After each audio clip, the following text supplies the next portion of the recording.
வைகாசி மாதம் பௌர்ணமி விசாக நட்சத்திரத்துடன் இணைந்து வரக்கூடிய அற்புதமான நாள் தான் வைகாசி விசாகம். இந்த அற்புதமான நாளில் தான் முருகப்பெருமான் சிவனோட நெற்றிக்கண் அக்னியிலிருந்து உதித்தார் அப்படின்னு சொல்லப்படுது.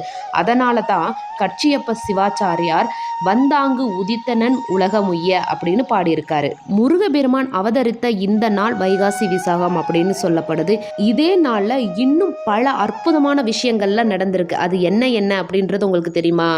வள்ளல் பெருமான் சத்திய ஞான சபையை நிறுவிய நாளும் இதே அற்புதமான திருநாள் தான்.